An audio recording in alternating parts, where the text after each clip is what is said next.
Halo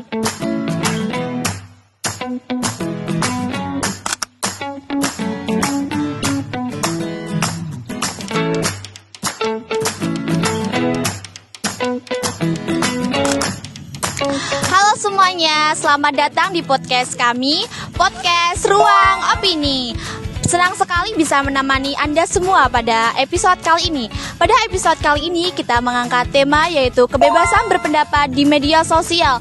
Tentunya isu yang sangat menarik ya guys, karena kita sebagai warga negara yang sangat aktif menggunakan platform digital. Nah, pada hari ini kita tidak sendiri saya ya di sini. Saya ditemani oleh moderator, narasumber, dan dua penanggap yang akan menguraikan topik dari berbagai sudut pandang.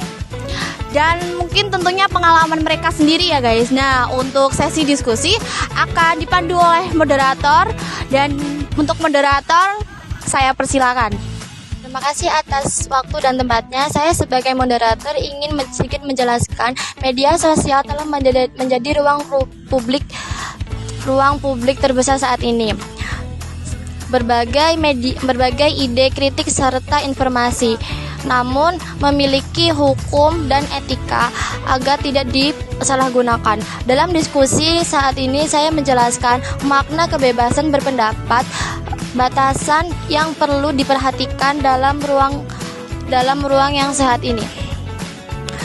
Untuk mulai podcast ini, saya mempersilakan narasumber memberikan pemaparan awal pada saat ini.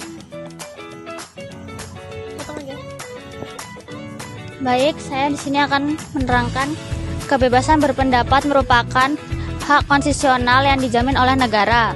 Dalam konteks media sosial, hak ini memungkinkan setiap orang menyampaikan pandangan secara terbuka.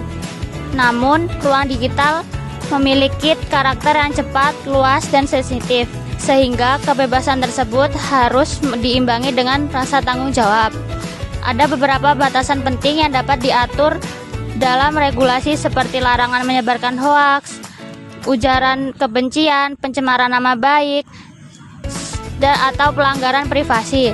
Selain itu, literasi digital sangat diperlukan agar warga negara mampu menilai kebenaran informasi, memilih bahasa yang santun, serta menyampaikan kritik secara konstruktif. Dengan demikian, kebebasan berpendapat dapat menjadi sarana meningkatkan kualitas demokrasi. Terima kasih atas pemaparan yang jelas pada saat ini. Selanjutnya saya ingin bertanya kepada penanggap satu, bagaimana sih praktik dalam pembahasan keberpendapatan dalam media sosial saat ini?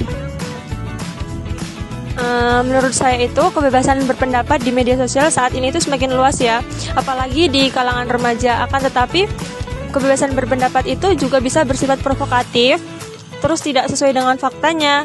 Maka dari itu kebebasan berpendapat udah berjalan dengan baik, akan tetapi tanggung jawab di media sosial itu belum berjalan dengan sepenuhnya. Itu sih kalau menurut saya. Atas penjelasan dari penanggap satu. Selanjutnya saya akan bertanya kepada penanggap dua, bagaimana sih menurut Anda mengenai dampak kebebasan berpendapat yang tidak terkontrol ini? Baik, menurut saya dampaknya cukup signifikan. Karena ketika kita menyampaikan pendapat tanpa etika, itu dapat menimbulkan kesalahpahaman, bahkan hingga konflik sosial. Selain itu, ketika kita menyampaikan informasi yang tidak benar, itu dapat menimbulkan kerugian kepada individu, bahkan kelompok tertentu.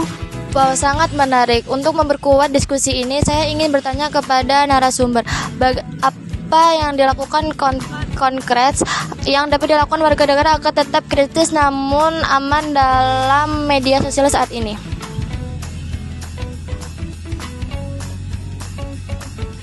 Baik, ada beberapa langkah yang dapat diterapkan. 1. Memverifikasi informasi sebelum berkomentar. 2. Menggunakan bahasa yang sopan, menghindari hinaan atau serangan personal. 3. Memahami batasan hukum, terutama terkait data pribadi dan ujaran kebencian. 4. Menulis pendapat berdasarkan fakta, bukan asumsi. 5. Menghargai pendapat yang berbeda sebagai bagian dari budaya demokrasi. Jika langkah-langkah ini dilakukan, maka ruang digital akan menjadi lebih sehat dan produktif. Wah, diskusi kali ini sangat seru sekali ya guys, dan tentunya banyak pembelajaran yang dapat kita ambil. Mulai dari kebijakan penggunaan media sosial sampai cara menyampaikan pendapat kepada orang lain. Terima kasih untuk moderator, narasumber, dan penanggap yang telah berbagi pemikirannya pada hari ini supaya kita dapat bijak menggunakan media sosial. Dan terima kasih untuk semuanya telah mendengarkan episode kali ini. Saya sebagai pembawa acara pamit undur diri dan terima kasih untuk semuanya. Sampai jumpa.